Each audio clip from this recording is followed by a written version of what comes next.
Damos paso a la ponencia Retos del Trabajo Social. Doctor Carlos Osorio, doctor en Ciencias de la Educación, magíster en Administración, en Administración Pedagogía del Desarrollo, especialista en Gerencia de Salud, licenciado en Trabajo Social. Buenas noches para el doctor Carlos Osorio. Buenas noches, ¿me escuchan? Perfectamente, sí, señor. Bien, quiero agradecer a Glenia, la incansable Glenia. Desde que la conozco en sus afanes y no se cansa. Me maravilla eso. A Ena, a Liliana, a Magali, a Ángel, Norca, Ángel Iván, a todos los que están aquí presentes, mis colegas. Esta oportunidad de compartir con ustedes una experiencia a la que he titulado La cotidianidad alterada en tiempos del COVID-19. Esto lo escribí porque el año pasado estábamos en un proyecto que realizamos en el municipio de Usiacurí, Atlántico, municipio del departamento del Atlántico, que está considerado como un pesebre en el corazón del Atlántico. Porque el Atlántico es un departamento normalmente plano, pero en Usiacurí, por procesos volcánicos, hay una topografía muy especial y unas situaciones muy especiales. Usiacurí ha sido declarado un destino turístico sostenible, pero para eso debe cumplir según las normas internacionales de la Organización Internacional del Turismo y del Ministerio de Industria y Comercio de Colombia unas consideraciones muy especiales. Y además está el temor de nosotros, los profesionales de la Universidad Simón Bolívar, profesores, estudiantes y de los habitantes de la comunidad, que el turismo deseado no se convierta en una pesadilla, como ha sucedido en Cartagena, Palomino en La Guajira,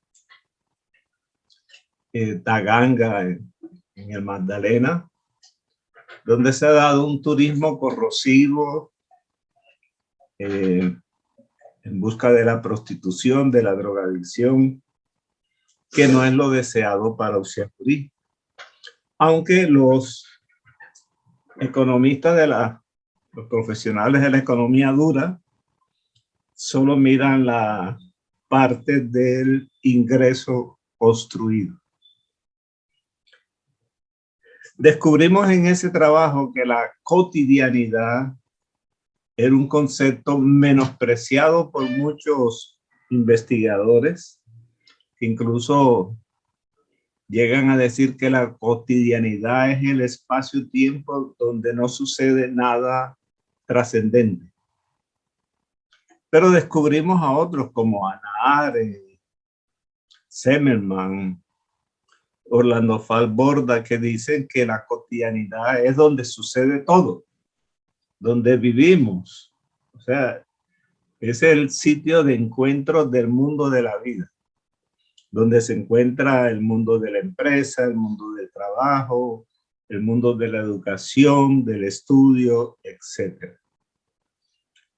Voy a permitirme leer el documento, porque se trata de aportar a la reflexión del quehacer del profesional de trabajo social frente a la ruptura de las cotidianidades de las personas, de la familia, de las organizaciones, las instituciones, la sociedad, destacando el hecho de que esas alteraciones del mundo de la vida suelen culminar en procesos disruptivos en las culturas, por ende en las civilizaciones. Para algunos estudiosos, como les decía, la cotidianidad es el espacio-tiempo en que sucede nada trascendente, el diario vivir. para otros es en el que sucede todo y se desarrolla el mundo de la vida misma. Ya esto nos sitúa como trabajadores sociales si adoptamos la primera perspectiva de que la cotidianidad es algo intrascendente, pues adoptaremos una conducta frente a eso. Si consideramos que es tan importante porque todo lo que sucede, nos sucede, la vida misma sucede en esa cotidianidad. Y es lo que estamos viendo a partir de marzo del año entrante en Colombia, por lo menos, que ha sucedido. La pandemia y las situaciones generadas por su ocurrencia han resaltado la necesidad de pensar complejamente para comprender los alcances de la situación generada por el COVID-19 y dejar de considerarla como algo trivial. Pensar la cotidianidad en su forma tradicional no permite comprender las dimensiones de los cambios en ciernes. Así como la salud ha sido afectada, lo ha sido la economía, la producción, el consumo, las interacciones, la sexualidad, las relaciones de género, las costumbres, los hábitos, las pequeñas rutinas y los afectos. El cambio es global, local, individual, es holístico. Exige una nueva forma de pensar. Es como afirma Edgar Morin, se requiere una reforma del pensamiento. Si empezamos por asumir los aspectos sociales de la salud, en lo que se manifiestan en lo global y en lo micro, afectando esa cotidianidad, el entretejido de todos los procesos humanos y naturales en el diario vivir de la familia, de las personas, las instituciones, las empresas. Necesitamos desarrollar una habilidad que debe ser natural en nosotros los trabajadores sociales, la comprensión. Esta habilidad es una facultad a fortalecer para facilitar la construcción de explicaciones y la conformación de conductas más allá de la descripción e inferencia estadística.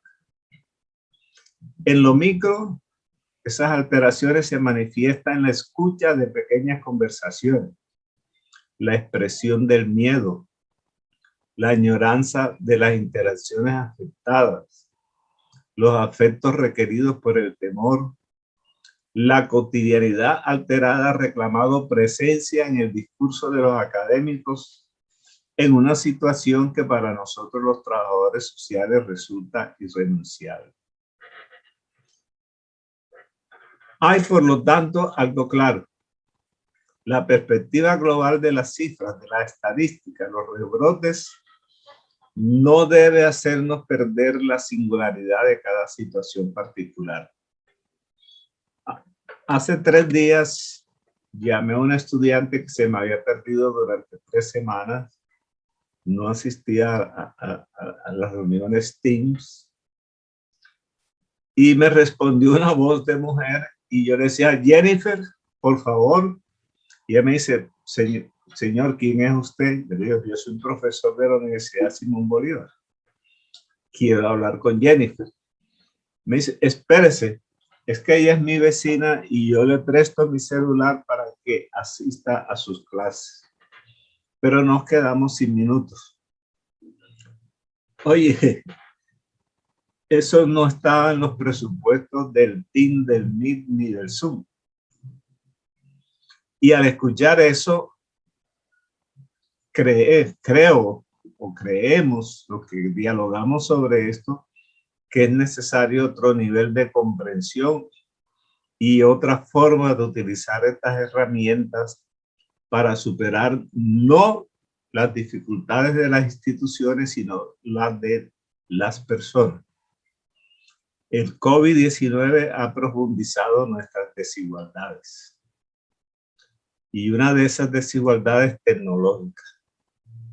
La pandemia ha alterado las rutinas de la cotidianidad de la normalidad afectada, que aunque no era buena para muchos, es ahora añorada por todos. La vuelta a una normalidad ya superada que no va a volver, que es irreversible. La cotidianidad de nuestras vidas ha sido afectada en todos los sentidos. Se nos plantean dos disyuntivas: esperar a que vuelva la vieja cotidianidad, la antigua cotidianidad, o reconstruirla en parte, o pensar en una nueva cotidianidad. En resumen, al alterarse nuestras rutinas, la vida, el modo de vivir, el mundo de la vida va cambiando, con respuestas reactivas hasta el momento por parte de nosotros. En esta situación de situaciones se han identificado tres factores que junto a otros muchos entran en el juego. El miedo, las interacciones humanas afectadas, la cotidianidad alterada o descompuesta y la respuesta tecnológica. El miedo a contagiarse en cada salida ante la imposibilidad de vivir en permanente confinamiento, contagiar a otros e iniciar una cadena de contagios, contagiar a los seres queridos o ser contagiado por uno de ellos, ser confinado a un espacio de aislamiento o soportar no despedir a un ser querido como nuestras tradiciones y afectos lo requieren. Son tantos los miedos que paralizan, enferman, afectan nuestras relaciones y a nuestra cotidianidad.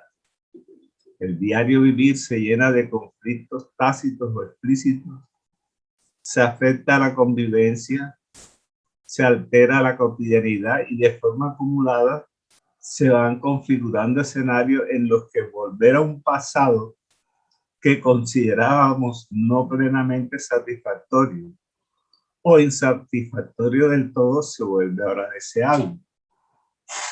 Antes soñábamos con un futuro mejor. Ahora queremos retornar a ese pasado. Estos miedos se han ido superando con las vacunas, pero detonan con las alarmas de las nuevas cepas. No hay que descuidarse.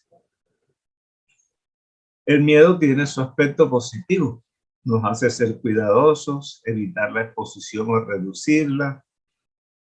Por ello se condena socialmente a aquellos gobernantes que minimizaron y aún se burlaron de la gravedad de la pandemia. El otro factor es de las interacciones afectadas. Es que hace tiempo no veo me resulta difícil comunicarme con mis compañeros de trabajo.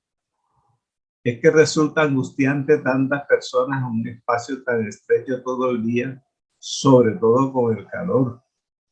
Las discusiones por el computador y el celular que hay en la casa son angustiantes. Me hace falta ir a la universidad.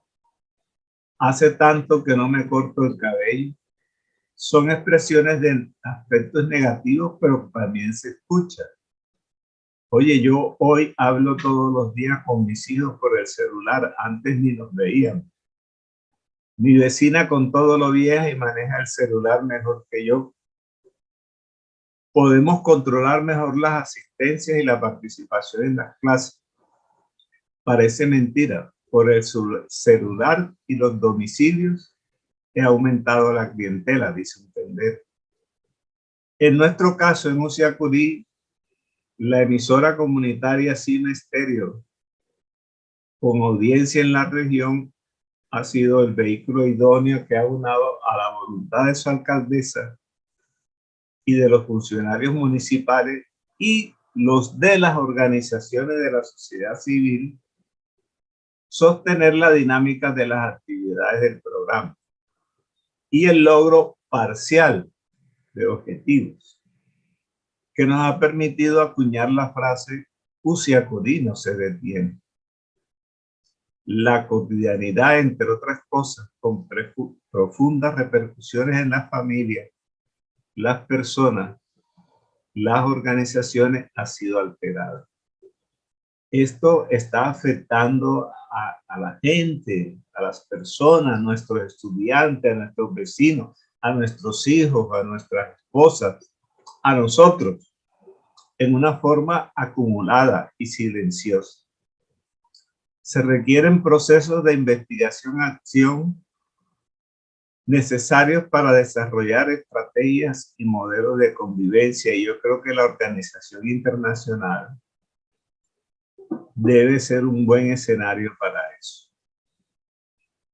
para suscitar las alianzas entre el mundo del conocimiento de la academia, el mundo empresarial y el mundo de la vida.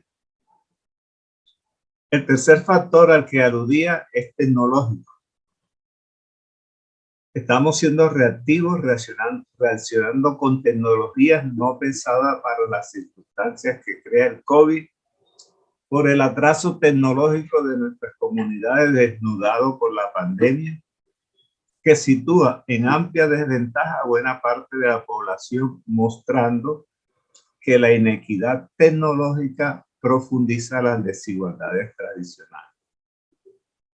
El hecho del chico que tiene que salir 5 cuadras para buscar un punto de contacto en su pueblo donde hay internet, porque en su casa no lo hay, y llueve o se cae la señal, son cuestiones diarias. Y el sistema no fue pensado para eso, fue pensado para la normalidad. Las distancias entre unos y otros han aumentado. La apropiación de la tecnología con la que hemos querido superar los distanciamientos no es horizontal ni es accesible plenamente, ni siquiera para nosotros los docentes, tampoco para los estudiantes, los padres de familia. Ha sido, y eso lo hemos visto en Usiacurí y en nuestros barrios, apropiada por grupos humanos como los empresarios, los tenderos, los hoteleros, los servicios de restaurante a domicilio, los artesanos, los comerciantes en general, que incluso han modificado y dotado de pertinencia al celular, el correo, las páginas web. Esas habilidades hay que apropiarlas en mejor forma para la academia, para rescatar las interacciones personales y humanizar las clases mediadas. Un colega en el doctorado de Sociedad y Cultura Caribe me decía: Carlos, ya no soporto la soledad del team. Y yo le pregunté, ¿y por qué? Me dice, porque estoy cansado de hablarle a fotos, que cuando les pregunto no me responden. Entonces me siento solo en un mar de fotos. Sin dejar de añorar el pre y de visionar el post-COVID, se nos invita a pensar y actuar en los tiempos del COVID. Hay que actuar ahora y no seguir esperando el post-COVID. Eso es un cuento. Ni siquiera sabemos si el COVID llegó para quedarse. Y yo creo que sí, como todos los virus en la historia. Ahí está el de la peste, está ahí. El de la viruela, el de la tuberculosis, ahí está. Es la historia del tiempo circular, la metamorfosis del tiempo de Carpentier. La cotidianidad o las cotidianidades que vivimos, las múltiples realidades que conforman la realidad que construimos son ahora y se proyectan irreversiblemente en futuros construidos en múltiples presentes. En Usiacurí queríamos construir la historia, la memoria de Usiacurí, y no pudimos o no quisimos, porque había la tendencia de la administración de construir una memoria, que fuera una memoria, pero cada vez que hablábamos con un usiacureño de los patriarcas de Usiacurí, surgía una memoria diferente. Entonces estamos en la discusión de aceptar que hay diferentes memorias. que el cuento de la bruja del árbol de Caracolí tiene diferentes versiones. Tiene 5 versiones. Es más, el mismo nombre de Uciacurí tiene en su origen diferentes versiones. Y entonces las borramos todas y escribimos una, o aceptamos que hay diferentes versiones, que es un mundo diverso, complejo, multicultural, multigénero, multipolítico, etc. Frente a estas reflexiones, cabe preguntarse cómo manejar el miedo en la pandemia. Nosotros los trabajadores sociales debemos tratar de construir respuestas a eso. Cómo mejorar nuestras interacciones en estas circunstancias, cómo mejorar la convivencia. ¿Es posible reconstruir nuestra cotidianidad o construir una nueva? ¿Qué nos compete a nosotros frente a esa problemática? Hay que revisar los fundamentos epistémicos, nuestras cajas de herramientas que han sido afectados por el miedo, por nuestra capacidad de reflexión, por nuestra postura disciplinar, nuestro anhelo de cientificidad y nuestro sentido de la vida. Hay que abandonar ciertos rituales, ciertas rutinas, ampliar nuestros horizontes mentales. ¿Es necesario eso? La respuesta de Uciacurí desde la universidad es sí, es necesario. El mundo de la vida requiere una ciencia más cercana, comprometida con el diario vivir, incluyente, participativa, transdisciplinar, humana y sobre todo humanizante, diversa, no estandarizada. No podemos seguir asumiendo las nuevas cotidianidades como si nada hubiera pasado, como si la cotidianidad, el mundo de la vida post pandemia, fuera un regresar a lo vivido. El aparato institucional de lo público se ha mostrado corto en su respuesta a esto. Es generalmente muy estadística. Se limita muchas veces a producir estadísticas sobre nuevas personas afectadas, mortalidades, morbilidades, etc. A la empresa privada tradicionalmente no le interesan estas afectaciones, pero ya estamos leyendo, y esta mañana lo leíamos en un encuentro en la universidad, la economía del afecto, economía conductual, marketing social, marketing afectivo. O sea, hay una congruencia y una preocupación por saber que la solución no está solo en lo técnico, en los instrumentos, en las herramientas, sino en lo humano.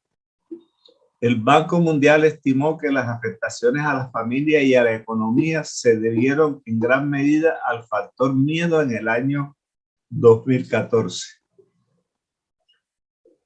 y a la descoordinación de las agencias e instituciones ante el ego. Hay dos actores del mundo de la vida importantes en este momento: el mundo del conocimiento, la academia, y la sociedad civil y sus organizaciones. El uno es el portador del conocimiento y de las tecnologías en su más humana expresión. El otro de la sociedad civil, apoyado en las redes, en su capacidad de disentir, portadores de disensiones y acciones, está ocupando cada vez más un papel importante y decisorio en la sociedad. Conjugar ese potencial existente en ellos va a significar para nosotros, asociado interdisciplinariamente con otras disciplinas y actores no profesionales del mundo de la vida, la necesidad y posibilidad de resignificarlos. Ambos han de reinventarse. La sociedad civil renovando sus mentalidades y fortaleciendo sus estrategias, y la universidad recuperando su virtud de portador generadora de valores y su capacidad de construir y proponer derroteros. En esto hay una crítica a esos modelos de gestión del conocimiento, en lo que se ha vuelto más importante la gestión del conocimiento que la producción del conocimiento.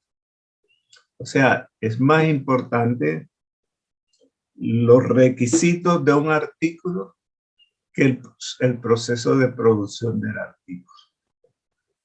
La reconstrucción de la cotidianidad será parcial para muchos por la imposibilidad de recuperarla en todos sus componentes y dinámicas, por muy grande que sean sus empeños.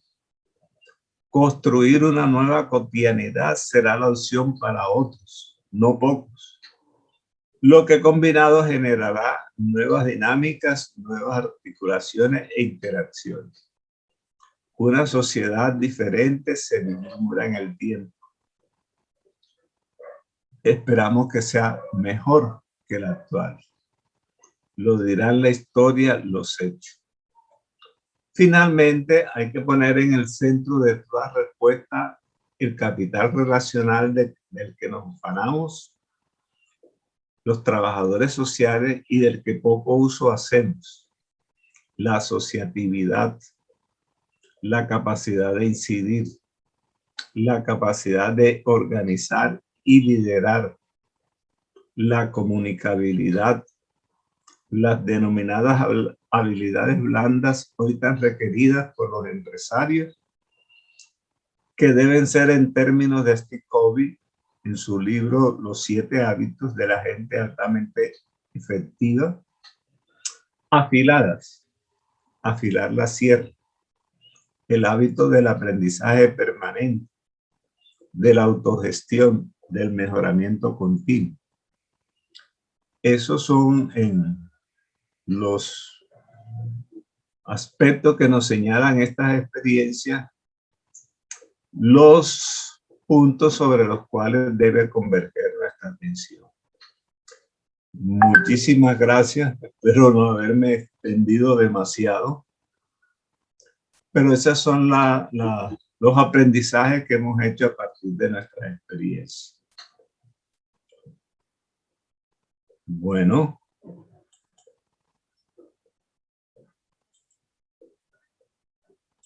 ¿Aló?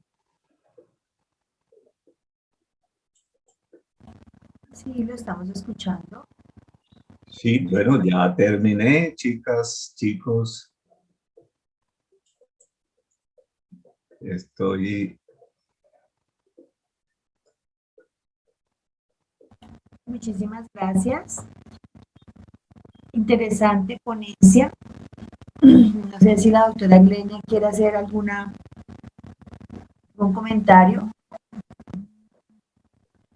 Si alguna de los asistentes tengan alguna pregunta con respecto a la ponencia del doctor Carlos.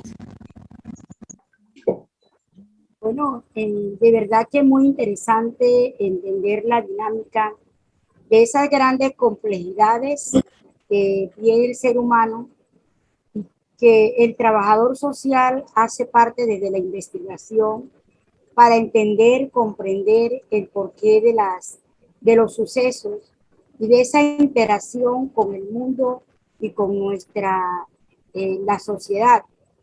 El doctor Carlos, yo siempre he sido una grande de sus admiradoras. Me encanta y aprendí de él las investigaciones, cómo construir una investigación para poder comprender las diferentes problemáticas. Hoy por hoy, la crisis mundial, como es el COVID-19, ajusta los cinturones a todas las ciencias de estudio.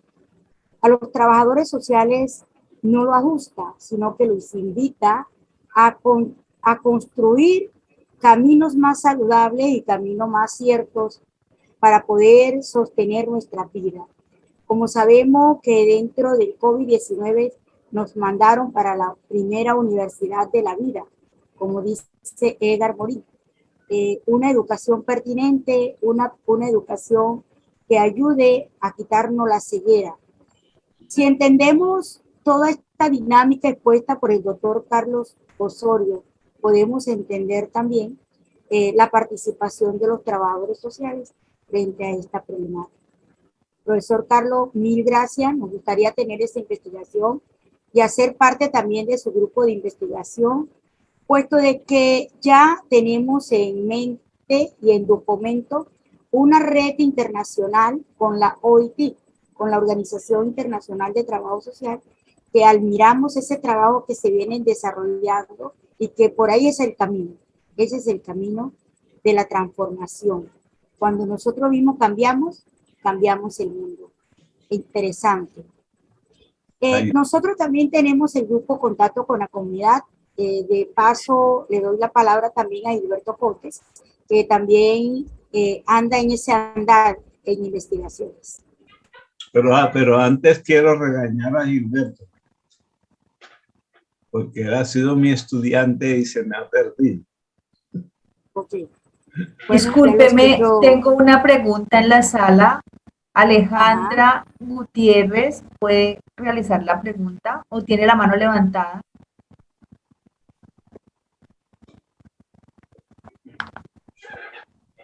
Buenas noches. Sí, buenas noches. ¿Me escuchan? Señora, la escuchamos. Bueno, me encantó la exposición del doctor, pero quiero enfatizar en lo siguiente. ¿Qué propuestas, qué estrategias, qué iniciativas tiene el doctor para la aplicación social en un proyecto determinado de la Organización Internacional de Trabajo Social para zonas de reserva especial indígenas? ¿Cómo es el aporte post-COVID del trabajador social? ¿Hay un cambio de fondo en su estructura o cómo aplicarlo de manera más práctica en un proyecto determinado? Muchas gracias. Bien, es una pregunta interesante que no tiene respuesta en este momento, o la respuesta hay que construirla. ¿Por qué? Porque es que el COVID cambió todas las referencias. Y una de las referencias que teníamos era desde esa mentalidad positivista que manejábamos. No era interpretar al otro, comprender al otro, era decirle qué tenía que hacer para salir de su situación o mejorar su situación o recibir unos recursos del Estado o de alguna institución. Creo que ya eso cambió con el COVID y las comunidades, por lo menos en Colombia, lo están manifestando, está claro. Y lo han visto en Bolivia, lo han visto en Ecuador, lo estamos viendo en los mismos Estados Unidos. Ya esa relación entre la comunidad, nosotros los portadores de un conocimiento que debe estar al servicio de ellos, cambió. Entonces hay mucha cosa por construir y eso es lo interesante.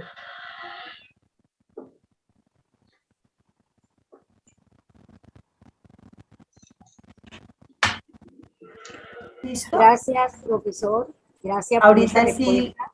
estamos con Gilberto Cotes, que necesitaba hacer alguna intervención. Sí.